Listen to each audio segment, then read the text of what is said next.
Você já ouviu a expressão "você não é todo mundo"? Se popularizou por ser dita normalmente pelas mães quando querem negar algo aos seus filhos. Pois bem, diante de um cenário de profunda corrupção e maldade, Deus encontrou aquele que não era igual a todo mundo. Encontrou um homem que decidiu permanecer fiel. Esse homem é Noé. E o capítulo 6 do livro de Gênesis nos traz esse contraponto entre a corrupção e a fidelidade. Você já ouviu a voz de Deus hoje? Que tal ler a Bíblia antes de dormir? Eu sou o pastor Vitor Soares e quero te convidar a este tempo devocional lendo o livro de Gênesis hoje, capítulo 6.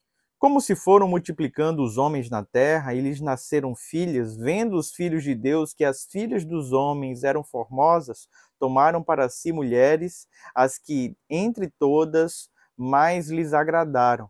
Então disse o Senhor: o meu espírito não agirá para sempre no homem, pois este é carnal, e os seus dias serão 120 anos.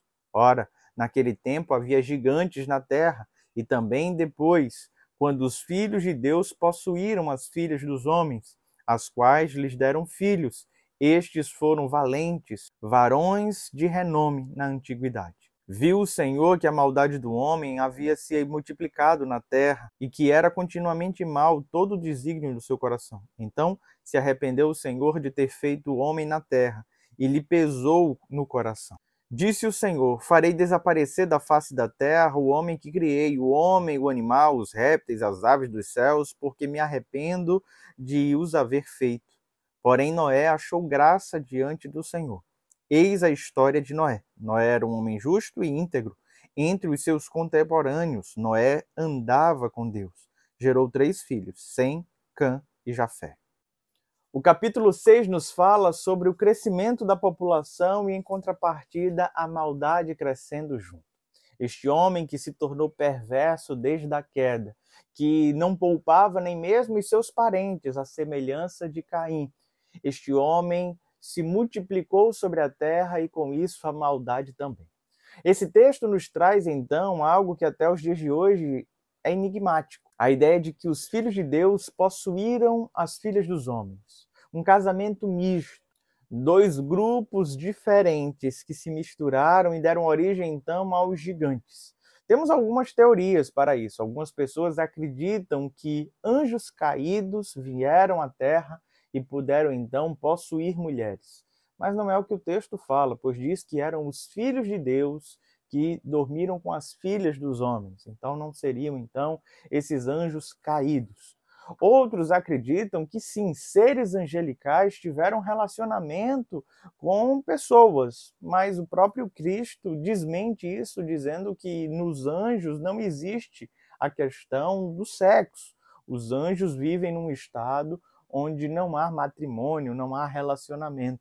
O que é que nos sobra? Nos sobra entender que a descendência de Sete era conhecida como os filhos de Deus. E as descendências que vieram, então, por seus irmãos, tanto Caim quanto os demais, foram conhecidas como os filhos dos homens. Sabe? Quando se misturou, então, esses 2 povos, aqueles que invocavam a Deus com aqueles que já estavam andando distantes do Senhor, deu vazão, então, a uma frieza espiritual e, em contrapartida, a proliferação da maldade. Deus ficou tão indignado com tudo isso que pensou em exterminar da face da terra tudo aquilo que ele havia criado diante de profunda frustração. Mas quando nós paramos para pensar sobre arrependimento, frustração, todos esses sentimentos que nós estamos atribuindo a Deus, é bem verdade que ele não sente da mesma forma que o homem. Nós temos um termo teológico para isso, é antropopatismo, atribuir emoções, sentimentos humanos à figura divina. Deus não tem como se arrepender ou se frustrar, porque ele é conhecedor de todas as coisas. Mas o autor do texto, para tentar explicar como esta maldade chegou até o Senhor, ele coloca essas expressões demonstrando um profundo desapontamento ou um desagrado de Deus com a maldade humana, e ainda hoje isso prevalece. Deus não compactua com o erro de ninguém. Mas diante de tudo isso, surgiu um homem que achou graça, favor imerecido diante do Senhor. Não quer dizer que esse homem era muito diferente dos demais. Quer dizer que Deus simplesmente derramou a sua bondade sobre a vida dele. Esse homem tinha características importantes e eu e você precisamos desenvolver essas mesmas características. Aquilo que nós encontramos nesse texto é que Noé era um homem íntegro, justo e que andava com Deus. A nossa integridade, o nosso caráter, a forma que nós interagimos nesse mundo precisa ser uma forma santa e agradável ao Senhor. A nossa palavra tem que ser sim, sim, não, não, não pode titubear diante disso. E precisamos agir sempre com justiça, sabe? É muito triste quando percebemos pessoas que são extremamente parciais, que a justiça só é enquanto lhe convém. Mas para que essas duas coisas possam verdadeiramente ser a marca da nossa vida, precisamos andar com Deus. Porque somente com intimidade com o Senhor, o nosso caráter é modelado, os nossos desejos são dominados e a justiça de Deus passa a imperar nas nossas vidas. Noé gerou 3 filhos, como foi lido aqui, e a partir de então, comissionado por Deus a confeccionar uma grande arca para poder livrar então aqueles quem Deus gostaria de salvar naquele período, aqueles que verdadeiramente se arrependiam de sua maldade. E Noé passa então longos anos se dedicando à construção dessa arca para poder colocar ali animais, a sua família. Nós conhecemos muito bem a história e sabemos que mesmo tantos anos pregando a respeito de uma destruição em massa que viria por meio de um dilúvio, as pessoas continuaram vivendo a vida do mesmo jeito, ignorando todos os alertas divinos. Eu queria trazer uma palavra do Senhor para você no dia de hoje. E a palavra é muito simples. Eu queria que você se apegasse a essas características tão marcantes de Noé e passasse então a vivê-las. A integridade, a justiça e o andar com Deus. Mas acima de tudo, que você não ignorasse os alertas. Nós sabemos que o fim está próximo. Nós sabemos que um dia Jesus Cristo irá voltar e que seu juízo se estabelecerá plenamente sobre a terra.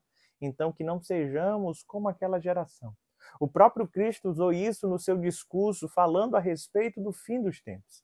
Ele disse que o dia do Senhor seria como nos tempos de Noé, onde as pessoas estavam se casando, se dando em casamento, festejando, vivendo a vida normalmente. E então Noé fechou a porta da arca e aquelas pessoas não encontraram mais espaço para o arrependimento.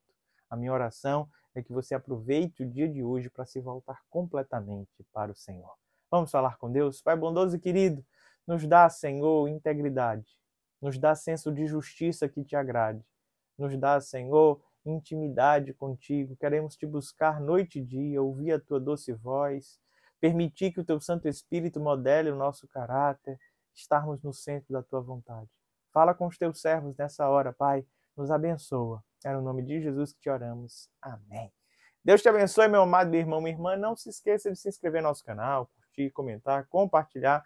Aguardo você amanhã às 21h30.